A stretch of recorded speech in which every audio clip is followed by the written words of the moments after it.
बढ़ाने के लिए शपथ लेने जा रहे हैं। और चलिए आपको सीधे लिए चलते हैं केंद्रीय मंत्री सर्बानंद सोनोवाल की प्रेस वार्ता में।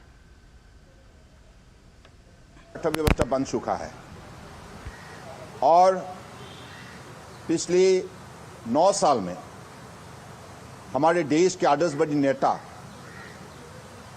प्रधानमंत्री नरेंद्र मोदी जी की नेतृत्व में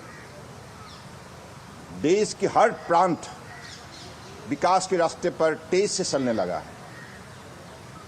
और आप सबको मालूम है, देश की एक प्रांत है नॉर्थ ईस्ट इंडिया, और नॉर्थ ईस्ट इंडिया आज से 9 साल पहले सबको मालूम थे किस हालत में रहे। नॉर्थ ईस्ट इंडिया का मतलब उसी कालखंड में देश के अलग अलग प्रांतों में यही चर्चा हुआ था कि वहां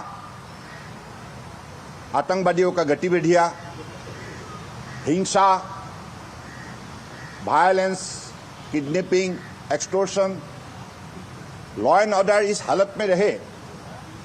नॉर्थ ईस्ट के जनता सुबह शाम निश्चित होकर उस सड़क में घूम नहीं सकते थे।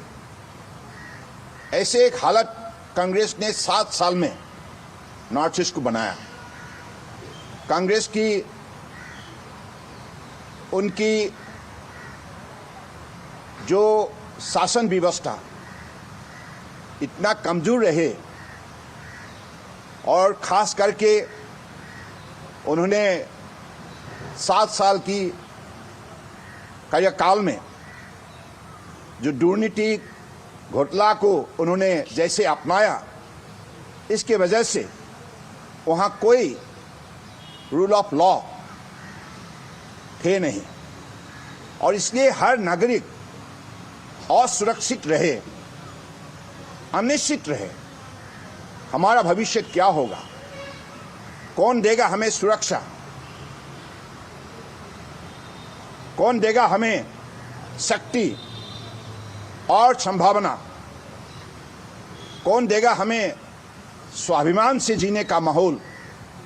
ऐसे हजारों सवाल ने नॉर्थ ईस्ट के हर नागरिक को घेर के रखे थे और उसी अनिश्चित एक जीवन उनको जीने के लिए कांग्रेस सरकार ने मजबूर किया था। लेकिन 2014 में जब बीजेपी लेड एनडीए सरकार बने और नरेंद्र मोदी जी देश के प्रधानमंत्री बने, तब से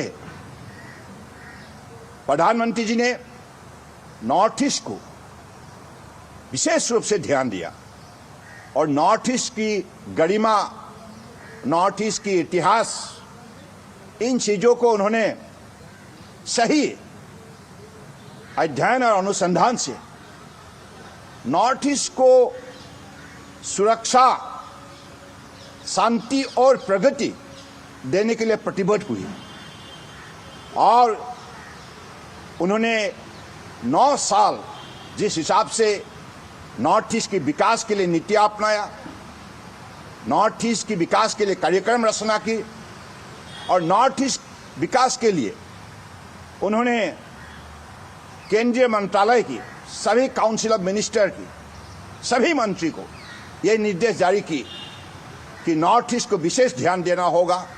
हर मंत्री को अपने मंत्रालय की अलग अलग कार्यक्रम को नॉर्थ ईस्ट में सही समय पर लागू करना होगा, वो भी क्वालिटी इंप्लीमेंटेशन होना होगा, ऐसा निर्देश जारी की। और साथ साथ में जितने भी बड़े वरिष्ठ अधिकारी उन लोगों को भी कहा कि आपको भी नॉर्थ ईस्ट जाना होगा। तो ऐसे ही नॉर्थ ईस्ट को निरंतर ध्यान दिया और उन्होंने नॉर्थ ईस्ट को विशेष रूप से मनोबल देने के लिए और नॉर्थ ईस्ट का जो भी शक्ति, संपदा और संभावना को उजागर करने के लिए जो भी उन्होंने कदम उठाए वो सफल रहे।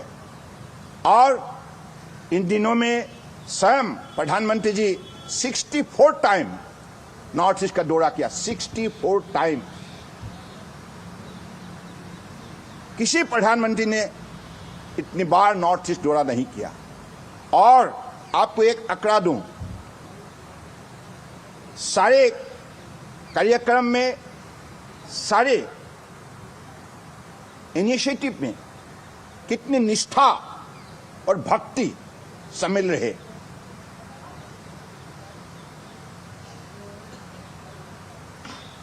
दो साल के अंदर अगर आप आंकड़ा देखें, हमारे केंद्रीय मंत्री का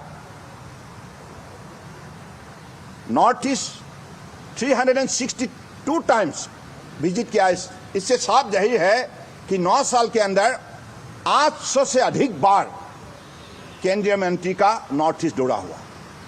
और अपने विभाग की, अपने मंत्रालय की अलग अलग कार्यक्रम सही समय पर लागू करने के लिए उन लोगों ने जो कदम उठाया, मजबूत कदम उठाया, नॉर्थ ईस्ट की जनता के साथ उन्होंने बातचीत की, संवाद की और एक वर्किंग होलिस्टिक रिलेशनशिप बनाने के लिए उन्होंने जो कदम उठाए, मोदी जी के निर्देश के मुताबिक, आज ये सफल साबित हुई है। आज आप लोगों ने खुद देखा है कि नॉर्थ ईस्ट कैसे जाग उठा है। परम आदरणीय प्रधानमंत्री ने कहा था, नॉर्थ ईस्ट देश के अष्टल अस्मि है। यानी कि मोदी जी की जो गारंटी है, एक गारंटी पिछले 9 साल में जैसे उसको लागू की गई है, और इसकी वजह से आज नॉर्थ ईस्ट ने अपना शक्ति दिखाने का काम किया है। और मोदी जी ने यह भी कहा था कि नॉर्थ ईस्ट कोई मामूली इलाका नहीं, देश का अष्टल अस्मि है। यानी कि हम इसको कह सकते हैं कि this is the power house of India's growth, power house of India's growth. तो इसलिए पिछले 9 साल के अंदर मोदी जी के गारंटी ने, जो भी गारंटी उन्होंने दी थी, उससे अधिक करके दिखाए। मोदी जी के गारंटी ने अष्टल अस्मि को 9 साल के अंदर 5 लाख करोड़ के अनुदान से सजाया है। और मोदी जी ने जो संकल्प ली, इस संकल्प को सही निभाया है। तो इसलिए आज नॉर्थ ईस्ट में अलग अलग जो कार्यक्रम सफल रूप से लागू की गई है, इसके वजह से आज नॉर्थ ईस्ट सिर्फ देश के अंदर ही नहीं, दुनिया की मानचित्र में नॉर्थ ईस्ट को एक मर्यादा पूर्वक जगह मिला है। ये जगह देने का काम भी मोदी जी ने किया है। अब देखिए, G20 में भी नॉर्थ ईस्ट को जिस हिसाब से शोकेस की गई है, 12 स्थान में G20 का बैठक आयोजन की गई है। और इस बैठक के द्वारा हमारे 8 प्रदेश का जो इनका विरासत, स्वाभिमान, जो संस्कृति, सारे चीजों को दुनिया के आगे सही पेश किया। और दुनिया ने देखा नॉर्थ ईस्ट की नजरिया, नॉर्थ ईस्ट की अवेलेबल रिसोर्सेस, नॉर्थ ईस्ट का कल्चर और सिविलाइजेशन, सारे चीजों को दुनिया को दिखाने का काम नरेंद्र मोदी जी ने किया है। तो इसलिए नरेंद्र मोदी जी ने जो काम की है, माननीय प्रधानमंत्री जी ने, इस कामों के द्वारा आज नॉर्थ ईस्ट को हिंदुस्तान के दिल में जगह मिला है। मोदी जी ने वो जगह देने का काम किया है। पहले कांग्रेस का कार्यकाल में नॉर्थ ईस्ट हमेशा मोस्ट नेग्लेक्टेड रीजन रहे, सबको मालूम है। और देश के अलग अलग प्रांतों से लोग नॉर्थ ईस्ट जाने के लिए भय करता था, उनके मन में भय था, क्योंकि उनका ऐसा मानना था नॉर्थ ईस्ट सुरक्षित जगह नहीं है। अब नॉर्थ ईस्ट को पिछले 9 साल में कनेक्टिविटी, कम्युनिकेशन, इन सारे कार्यक्रम के द्वारा जैसे नॉर्थ ईस्ट को सजाया गया है, आज नॉर्थ ईस्ट सिर्फ देश का ही नहीं, दुनिया का एक वेरी वेरी इंपॉर्टेंट डेस्टिनेशन बन चुका है। आपको बताऊं कि कैसे नॉर्थ ईस्ट में पिछले 9 साल के अंदर हमारे सरकार की तरफ से कार्यक्रम रचना की गई है, जिस कदम उठाए गए हैं। आप लॉ एंड ऑर्डर देखिए, पहले किस हालत में रहे, आज नॉर्थ ईस्ट एक पीसफुल रीजन बन चुका है, क्योंकि परम आदरणीय प्रधानमंत्री जी का मजबूत निर्णय के वजह से, सिद्धांत के वजह से, कदम के वजह से आज नॉर्थ ईस्ट में एक शांति का वातावरण सृष्टि हुई है। और इस शांति के वातावरण में लोगों ने अपने विकास की सिलसिले में अपने आप को जोड़ने के लिए उनको एक सुनहरा मौका मिला है।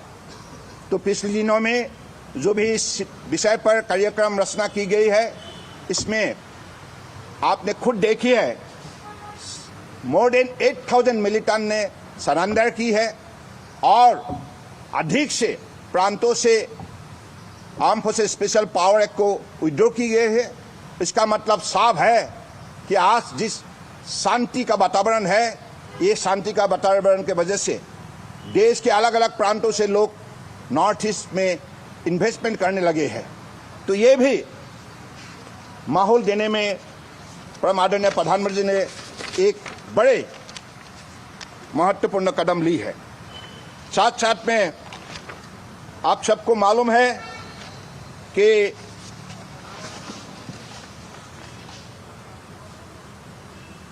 हमारे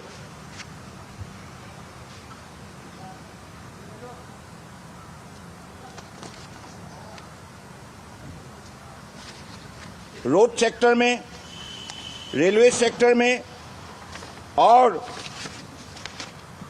एविएशन सेक्टर में, वाटरवेज में, हर सेक्टर में नॉर्थ ईस्ट की इंफ्रास्ट्रक्चर कनेक्टिविटी बढ़ाने का काम किया है। और नॉर्थ ईस्ट में नेशनल वाटरवेज, नेशनल हाईवेज के सिलसिले में 47.279 करोड़ का उसमें स्पेंड की गई है।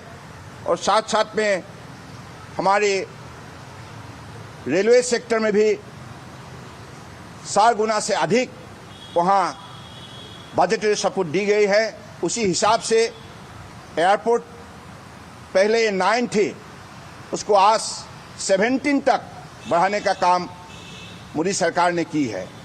तो कुल मिलाकर आज आप लोग अगर ध्यान से देखें, ध्यान से सारे विषय को अध्ययन करें, तो ये आप लोगों को पता चल जाएगा कि नॉर्थ ईस्ट को आज हिंदुस्तान के अंदर जैसे इज्जत दी गई है और नॉर्थ ईस्टर्नर को विकास के रास्ते पर चलने के लिए जो भी मौका दी गई है, इसके वजह से हमारे हर नॉर्थ ईस्ट के भाई बहन सब मोदी जी के लिए कृतज्ञ है, क्योंकि सबका यही मानना है जो प्यार मोदी जी ने दी है, जो आदर स्नेह मोदी जी ने दी है, किसी ने दी नहीं थी। तो इतना बड़ा एक उपलब्धि, इतने बड़े उनको एक जीवन में जो मनोबल देने का काम मोदी जी ने जिस हिसाब से की है, इसके वजह से आज नॉर्थ ईस्ट का 8 प्रदेश में शांति भी है, प्रगति भी है और एक भारत श्रेष्ठ भारत, इन चीजों को, इस महत्वपूर्ण एक वाणी को आज उन्होंने जमीनी हकीकत से जोड़ने का भी सब लोगों ने काम किया है। यानी कि हमारे देश 140 करोड़ आबादी के देश है। इस देश को अगले दिनों में आगे बढ़ाने के लिए देश के अलग अलग प्रांतों का साथ नॉर्थ ईस्ट में सारी जनता प्रतिबद्ध है। तो इसलिए मैं चाहता हूं कि आप सब इन विषय को विशेष रूप से देश की हर नागरिक के पास आप लोग इस बातों को रखिएगा, क्योंकि ये हमारे देश की एकता और अखंडता और हमारे देश के जो नेशनल इंटीग्रेशन के सिलसिले में बहुत बड़ा कदम है। तो आज मैं जितना भी बताऊं ये कम होगी, क्योंकि मैं भी नॉर्थ स्टर्नर हूं, मैं नॉर्थ ईस्ट से आया हूं। नॉर्थ ईस्ट का एक व्यक्ति होने के नाते मैंने वो दृश्य देखी है कांग्रेस का कार्यकाल में। उन लोगों ने नॉर्थ ईस्ट का कोई भी रिप्रेजेंटेशन जब भी दिल्ली आता है तो 2 महीना 3 महीना तक उन लोगों को होटल में ठहरना पड़ता है और बाद में उनको अपॉइंटमेंट भी नहीं मिलता है। अधिकारी लोग भी ऐसे थे, पॉलिटिशियन भी ऐसे थे। सारा सिस्टम को उसी हिसाब से कांग्रेस ने सजाया था। कांग्रेस ने नॉर्थ ईस्ट के खिलाफ जो अन्याय किया, इसलिए वो उसको कभी नॉर्थ ईस्टर्नर माफ नहीं करेगा। तो आज मोदी जी ने ये साबित करके दिखाया, जो व्यक्ति देश के लिए प्रतिबद्ध है, निष्ठावान है, देश को भक्ति भावनाओं से सेवा करने के लिए जो व्यक्ति दिन रात मेहनत करता है, उसी व्यक्ति ही नॉर्थ ईस्ट को इस हिसाब से इज्जत दे सकते हैं, इस हिसाब से आगे बढ़ाने का काम कर सकता है। वो व्यक्ति है हमारे परम आदरणीय प्रधानमंत्री नरेंद्र मोदी जी। इसलिए आप सबको अगले दिनों में इन विषय को विशेष रूप से मैं इसलिए बताना चाहता हूं कि हर नागरिक को कम से कम इन बातों का बारे में सबका पास जानकारी होना बहुत जरूरी है। कैसे 7 साल राज करते हुए कांग्रेस ने सड़क नहीं बना पाया। अरुणाचल का एक जिले से दूसरे जिला तक जाने के लिए उनको आसाम होकर जाना पड़ता था, और बोगीबिल जो ब्रिज, सदिया धौला सदिया जो ब्रिज, इन ब्रिज 20-20 साल तक ऐसे पड़े रहे। सिर्फ उनका शिलान्यास हुए, उसके बाद कांग्रेस का कार्यकाल में कोई भी कदम नहीं उठाया। लेकिन परम आदरणीय प्रधानमंत्री जी ने सारी व्यवस्था को फिर से खड़ा किया। और आज नॉर्थ ईस्ट में आप देखिए, पहले क्या था? पहले था आंदोलन का बिना कोई भी वहां संस्था, केंद्रीय सरकार की संस्था वो नहीं देते थे। असम का लोगों को, नॉर्थ ईस्ट के लोगों को आंदोलन करना पड़ता था। सरायघाट ब्रिज का भी वही हालत हुई, भूमरागुड़ी ब्रिज का भी वही हालत हुई। लोगों ने आंदोलन करके करके कांग्रेस का पास ये मांग किया था कि हमें पुल चाहिए, हमें डबल रेलवे ट्रैक चाहिए, इलेक्ट्रिफिकेशन रेलवे लाइन चाहिए। लेकिन इन चीज़ों को देने के लिए कांग्रेस तैयार नहीं था और कांग्रेस कर नहीं पाया। इसलिए उनका ध्यान नॉर्थ ईस्ट की जनता के लिए नहीं था, उनका ध्यान था नॉर्थ ईस्ट का जो भी संपदा था, जो भी उनका खजाना था, उसको कैसे लूटने का काम किया है। उन्होंने प्रगति का काम कुछ भी नहीं किया कांग्रेस ने। आज मोदी जी ने ये दिखाया कि देशभक्ति क्या होता है। आज मोदी जी ने सिर्फ नॉर्थ ईस्ट को ही नहीं, जम्मू कश्मीर हर प्रांत को जिस हिसाब से सजाया है, जिस हिसाब से मजबूत किया है, इसके वजह से आज हर प्रांत जाग उठा है। मैं तो मानता हूं ये देश निश्चित रूप से बाय 2047 एक आत्मनिर्भर भारत बनेगा, और आत्मनिर्भर भारत बनने के सिलसिले में नॉर्थ ईस्ट का एक बहुत बड़ा महत्वपूर्ण भूमिका होगा। आप नॉर्थ ईस्ट का आप हर प्रदेश देखिए, हर प्रदेश को जिस हिसाब से इंटीग्रेट की गए हैं through Airways, roadways, railways, information highways, internet connectivities and waterways, सारे कनेक्टिविटी और कम्युनिकेशन, इस वजह से आज नॉर्थ ईस्ट का शक्ति बढ़ चुका है। और नॉर्थ ईस्ट अब सिर्फ देश का ही नहीं, साउथ ईस्ट एशिया का एक प्रमुख बिंदु बन चुका है। और साउथ ईस्ट एशिया से जोड़ने के लिए भी आज ट्राइलेटरल जो हाईवे बना है, म्यांमार, इंडिया और थाईलैंड, और साथ साथ में म्यांमार का जो सिटवे पोर्ट बनी है वो भी भारत सरकार ने बनाया है। इस पोर्ट के जरिए वाटरवेज भी नॉर्थ ईस्ट की जो साथ कनेक्टिविटी डेवलप की गई है। कुल मिला के नॉर्थ ईस्ट को पिछले 9 साल में इस हिसाब से सजाया। आज नॉर्थ ईस्ट पड़ोसी देश बांग्लादेश, भूटान, नेपाल, म्यांमार, थाईलैंड, सारे पड़ोसी देश का साथ व्यापार कर सकता है। और एयरवेज का भी उसी हिसाब से वहाँ शुरू हुए हैं। गुवाहाटी थाईलैंड, गुवाहाटी सिंगापुर का एयरलाइन अभी उड़ान भरी है। तो सारी जो इकोसिस्टम परम आदरणीय प्रधानमंत्री ने, चाहे हेल्थ सेक्टर में हो, चाहे एजुकेशन में, चाहे एग्रीकल्चर में, चाहे टेक्नोलॉजी में हो, हर सेक्टर में आज जिस हिसाब से विशेष रूप से ध्यान दी है, विशेष रूप से इस पे कदम उठाए हैं, इसके वजह से आज नॉर्थ ईस्ट देश में एक प्रमुख केंद्र बिंदु बन चुका है। तो ये आप केंद्रीय मंत्री सर्बानंद सोनोवाल जी को सुन रहे थे, जो जिन्होंने बताया कि पूर्वोत्तर